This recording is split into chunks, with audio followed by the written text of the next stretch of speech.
Video को start करते हैं। लेकिन वीडियो स्टार्ट करने से पहले ना चैनल को सब्सक्राइब कर दो। यार चैनल को सब्सक्राइब नहीं करते, आप वीडियो देख लेते हो, श्राप लगेगा मेरा श्राप।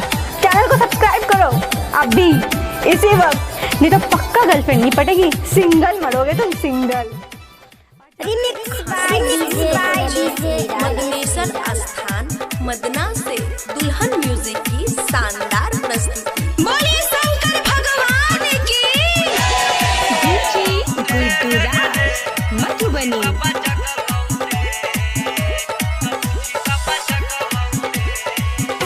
मंदिर में घंटी बजलौ रे रे रे रे, तब बुझी बाबा जगलौ रे, तब बुझी बाबा जगलौ रे।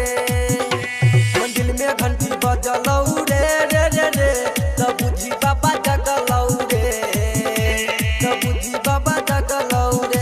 बात कहै छियौ साचे, कमर लगे चला हाथे, पड़ल विपत के दुख सब हरलौ रे रे रे रे।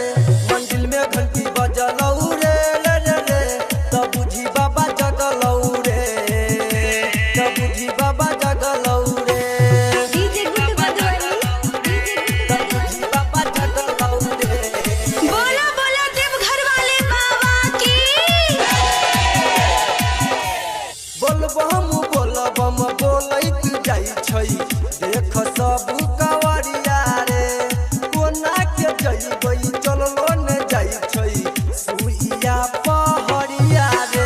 तोहर फुटल छौ कपार, देबे बाबा के दुआर, तोहर फुटल छौ कपार, देबे बाबा के दुआर। दुख गेलौ अब सुख तोरा अइलौ रे रे रे रे। मंदिर में घंटी बजलौ रे रे रे रे, तब बुझी बाबा जगलौ रे, तब बुझी बाबा जगलौ रे। मंदिर में घंटी बजलौ रे रे रे रे, तब बुझी बाबा जगलौ रे, तब बुझी बाबा जगलौ रे, तब बुझी बाबा जगलौ रे। मंदिर में घंटी बजलौ रे। बोला बोला देवघर वाले बाबा की।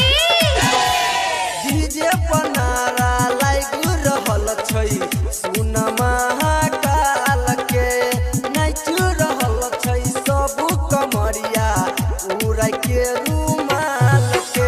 आर के रंजन कहे बात लक्ष्मी सोनू से साथ, आर के रंजन कहे बात लक्ष्मी सोनू से साथ, सब मिल के जल बात ढैबै रे रे रे रे। मंदिर में घंटी बजलौ रे रे रे रे, तब बुझी बाबा जगलौ रे, तब बुझी बाबा जगलौ रे। मंदिर में घंटी बजलौ रे रे रे रे, तब बुझी बाबा जगलौ रे, तब बुझी बाबा जगलौ रे, तब बुझी बाबा जगलौ रे। Remix by DJ Nirala.